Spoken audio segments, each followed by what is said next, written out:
യുദ്ധങ്ങൾ സാധാരണയായി ടാങ്കുകളാലോ മിസൈലുകളാലോ ആണ് തീരുമാനിക്കപ്പെടാറുള്ളതെങ്കിൽ 2026 മാർച്ചിൽ ലോകം കണ്ടത് പീരങ്കിശബ്ദത്തേക്കാൾ മാരകമായ ഒരു സാമ്പത്തിക ഉപരോധമാണ്. ലണ്ടനിലെ ടവർ സ്ട്രീറ്റിലിരുന്ന് ഒരുപറ്റം അണ്ടർറൈറ്റർമാർ നടത്തിയ ഏതാനും ഫോൺ കോളുകൾ കൊണ്ട് ഹോർമുസ് കടലിടുക്കിനെ നിശ്ചലമാക്കാൻ അവർ ശ്രമിച്ചു. പീഡിപ്പിക്കപ്പെടുന്ന രാജ്യങ്ങളെ തകർക്കാൻ ആയുധങ്ങളെക്കാൾ വേഗത്തിൽ ഇൻഷുറൻസ് പോളിസികൾ റദ്ദാക്കുന്ന ഈ രീതി നവസാമ്രാജ്യത്വത്തിന്റെ ഏറ്റവും ക്രൂരമായ മുഖമാണ് വെളിപ്പെടുത്തുന്നത്. നാവികസേനകളല്ല, മറിച്ച് ഡോളറിനെ ദൈവമായി കാണുന്ന ഇൻഷുറൻസ് മാഫിയകളാണ് സമുദ്രത്തിന്റെ വിധി നിശ്ചയിക്കുന്നതെന്ന് വരുത്തി തീർക്കാനുള്ള ഈ ശ്രമം ഇറാന്റെ ധീരമായ പോരാട്ടത്തെ തളർത്താനുള്ള ആധുനികമായ ഒരു ചതിക്കുഴി മാത്രമാണ്. ഈ കഥയുടെ വേരുകൾ ആഴ്ന്നു നിൽക്കുന്നത് 1688-ൽ എഡ്വേർഡ് ലോയിഡ് ലണ്ടനിലെ ടവർ സ്ട്രീറ്റിൽ ആരംഭിച്ച ഒരു കൊച്ചു കോഫി ഹൗസിലാണ്. അന്നത്തെ കപ്പൽ ക്യാപ്റ്റന്മാരും ധനികരായ വ്യാപാരികളും ഒത്തുകൂടിയിരുന്ന ആ ലാവണത്തിൽ നിന്നാണ് ഇന്നത്തെ ലോയിഡ്സ് ഓഫ് ലണ്ടൻ എന്ന ആഗോള ഇൻഷുറൻസ് ഭീമൻ ജന്മമെടുത്തത്. കടൽ യാത്രകളിലെ ലാഭവിഹിതം പങ്കിട്ടെടുക്കാൻ വെമ്പിയവർ അപകടസാധ്യതയുടെ ഉത്തരവാദിത്തം ഏറ്റെടുത്ത് കരാറുകൾക്ക് താഴെ തങ്ങളുടെ പേരുകൾ ചാർത്തി. അങ്ങനെയാണ് അണ്ടർറൈറ്റർമാർ എന്ന വർഗം രൂപപ്പെട്ടത്. 3.5 നൂറ്റാണ്ടുകൾക്കിപ്പുറവും ആ തടിമേശകൾക്ക് ചുറ്റുമിരുന്ന് അവർ ലോകവ്യാപാരത്തിന്റെ വിധി നിശ്ചയിക്കുന്നു.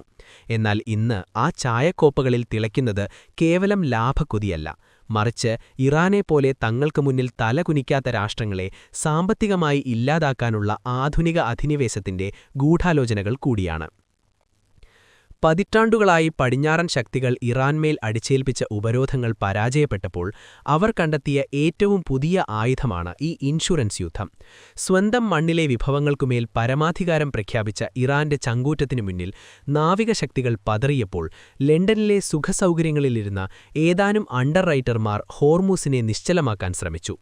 കപ്പലുകൾക്ക് നൽകിയിരുന്ന യുദ്ധ റിസ്ക് കവറേജ് ഏകപക്ഷീയമായി റദ്ദാക്കിക്കൊണ്ട് ഒരു തുള്ളി എണ്ണ പോലും ഇറാന്റെ തീരത്തുനിന്ന് പുറത്തേക്ക് ഒഴുകരുത് എന്ന വാശിയിലാണ് ഈ സാമ്പത്തിക ലോബികൾ.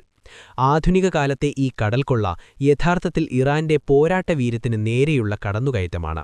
വിദേശ സൈന്യത്തിന്റെ സാന്നിധ്യമില്ലാതെ തന്നെ പശ്ചിമേഷ്യയിൽ സമാധാനം പുലരണമെന്ന് ഇറാൻ ആഗ്രഹിക്കുമ്പോൾ ഇൻഷുറൻസ് പ്രീമിയങ്ങൾ കുത്തനെ കൂട്ടി ആഗോള വിപണിയെ ഭയപ്പെടുത്താനാണ് ലണ്ടൻ ശ്രമിക്കുന്നത്. 2026 ഫെബ്രുവരി 28-ന് പടിഞ്ഞാറൻ ശക്തികൾ ഓപ്പറേഷൻ എപ്പിക് ഫ്യൂറിക്ക് തിരികൊളുത്തിയപ്പോൾ ലോകം കരുതിയത് അത് കേവലം ഒരു സൈനിക നീക്കമാണെന്നാണ്. എന്നാൽ ഇറാനിയൻ തീരങ്ങളിൽ വിന്യസിച്ചിരുന്ന പ്രതിരോധ ഖനികളേക്കാൾ മാരകമായി പ്രവർത്തിച്ചത് ലണ്ടനിലെ ഇൻഷുറൻസ് ലോബികളായിരുന്നു. വെറും 72 മണിക്കൂറിനുള്ളിൽ ഹോർമുസ് കടലിടുക്കിനെ ഒരു നിശ്ചല ഭൂമിയാക്കി മാറ്റുക എന്നതായിരുന്നു ഇവരുടെ ലക്ഷ്യം. ഇൻഷുറൻസ് കവറേജ് ഇല്ലാത്ത ഒരു കപ്പൽ എന്നത് അന്താരാഷ്ട്ര നിയമങ്ങൾക്ക് മുന്നിൽ ഒരു അനാഥ പ്രേതത്തിന് തുല്യമാണ്. ഈ അവസ്ഥയെ മുതലെടുത്തുകൊണ്ട് പടിഞ്ഞാറൻ ബാങ്കുകൾ കപ്പലുകൾക്കുള്ള ധനസഹായം മരവിപ്പിച്ചു. അന്താരാഷ്ട്ര തുറമുഖങ്ങൾ ചരക്കിറക്കാൻ അനുമതി നിഷേധിച്ചു. ലോകത്തിന്റെ ഊർജ്ജസിരയായ ഹോർമുസ് കടലിടുക്കിലൂടെ പ്രതിദിനം ഒഴുകുന്നത് 20 ദശലക്ഷം ബാരൽ അസംസ്കൃത എണ്ണയും ആഗോള LNG വിപണിയുടെ 1/5 ഈ ജീവനാഡിക്കുമേൽ ലണ്ടനിലെ ഇൻഷുറൻസ് ലോബികൾ നടത്തിയ കടന്നുകയറ്റം ആഗോള വിപണിയെ ഒരു വൻ ദുരന്തത്തിലേക്കാണ് തള്ളിയിട്ടത്. ഇൻഷുറൻസ് അണ്ടർറൈറ്റർമാർ പിൻവാങ്ങിയതോടെ ഒരു സാധാരണ യാത്രയ്ക്ക് $2.5 ലക്ഷം മാത്രമായിരുന്ന പ്രീമിയം വെറും 48 മണിക്കൂറിനുള്ളിൽ $10 ലക്ഷം കുതിച്ചുയർന്നു. യൂറോപ്പിലെ ഗ്യാസ് വില 50%, ഏഷ്യയിലെ LNG വില 49% വർദ്ധിച്ചപ്പോൾ പടിഞ്ഞാറൻ ശക്തികൾ തീർത്ത ചതിക്കുഴിയിൽ അവർ തന്നെ വീഴുന്ന കാഴ്ചയാണ് ലോകം കണ്ടത്. ഖത്തറിലെ LNG ഉൽപ്പാദനം തടസ്സപ്പെട്ടതോടെ പാശ്ചാത്യ ലോകം ഇരുട്ടിലായി. ഈ പ്രതിസന്ധികൾക്കിടയിലും ഇറാൻ പതറാതെ നിൽക്കുന്നത് പടിഞ്ഞാറൻ വൻശക്തികളുടെ ഉറക്കം കെടുത്തുന്നുണ്ട്. സാമ്പത്തികമായ അയിത്തം കൽപ്പിച്ചുകൊണ്ട് ഒരു ജനതയെ മുട്ടുകുത്തിക്കാമെന്നത് അമേരിക്കയുടെയും ബ്രിട്ടന്റെയും വ്യാമോഹം മാത്രമാണ്. ഹോർമുസ് കടലിടുക്കിലെ തങ്ങളുടെ സ്വാഭാവികമായ ആധിപത്യത്തെ തകർക്കാൻ ഇൻഷുറൻസ് പോളിസികൾക്ക് കഴിയില്ലെന്ന് ഇറാൻ തെളിയിച്ചു. ഡോളർ അധിഷ്ഠിത ഇൻഷുറൻസ് സംവിധാനങ്ങളെ ആശ്രയിക്കാതെ റഷ്യയും ചൈനയും ഉൾപ്പെടുന്ന ബദൽ സംഖ്യങ്ങളിലൂടെയും തദ്ദേശീയമായ ഇൻഷുറൻസ് ഗ്യാരണ്ടികളിലൂടെയും ഇറാൻ ഈ വെല്ലുവിളിയെ നേരിട്ടു. ഇൻഷുറൻസ് വിപണിയിലെ കൃത്രിമമായ വിലക്കയറ്റം ഇറാന്റെ പോരാട്ടവീര്യത്തെ തകർക്കാനുള്ള ആസൂത്രിത നീക്കമായിരുന്നുവെങ്കിലും ആഗോള വിപണിയെ നിയന്ത്രിക്കാൻ ലണ്ടനിലെ ഓഫീസുകൾക്കല്ല, ഹോർമൂസിലെ തിരമാലകൾക്കും ഇറാന്റെ പ്രതിരോധത്തിനും മാത്രമേ സാധിക്കൂ എന്ന് ലോകം ബോധ്യപ്പെട്ടു. ഇന്ത്യ പോലുള്ള വളരുന്ന സമ്പദ്വ്യവസ്ഥകൾക്ക് നൽകുന്ന പാഠം വളരെ വലുതാണ്. ലോകത്തിലെ മൂന്നാമത്തെ വലിയ എണ്ണ ഇറക്കുമതി രാജ്യമായ ഇന്ത്യയുടെ ഊർജ്ജ സുരക്ഷ ലണ്ടനിലെ ഒരുപറ്റം സാമ്രാജ്യത്വ ക്ലബ്ബുകളുടെ കൈകളിൽ ഭദ്രമല്ല. റഷ്യൻ എണ്ണയ്ക്ക് പടിഞ്ഞാറൻ രാജ്യങ്ങൾ ഏർപ്പെടുത്തിയ പ്രൈസ് ക്യാപ് തന്ത്രം പോലെ നാളെ ഇന്ത്യയുടെ താൽപ്പര്യങ്ങൾ അവർക്ക് വിരുദ്ധമായാൽ നമ്മുടെ എണ്ണക്കപ്പലുകളെയും ഇതേ ഇൻഷുറൻസ് ലോബികൾ കടലിൽ തടഞ്ഞുവെക്കും. ഇവിടെയാണ് ഇറാൻ കാണിച്ച ചങ്കൂറ്റത്തിന്റെ പ്രസക്തി. സ്വന്തം പരമാധികാരം സംരക്ഷിക്കാൻ ഇറാൻ ആവിഷ്കരിച്ച തദ്ദേശീയമായ ഇൻഷുറൻസ് സംവിധാനങ്ങളും ഡോളറിന് പുറത്തുള്ള വ്യാപാര രീതികളും പടിഞ്ഞാറിനേറ്റ പ്രഹരമാണ്.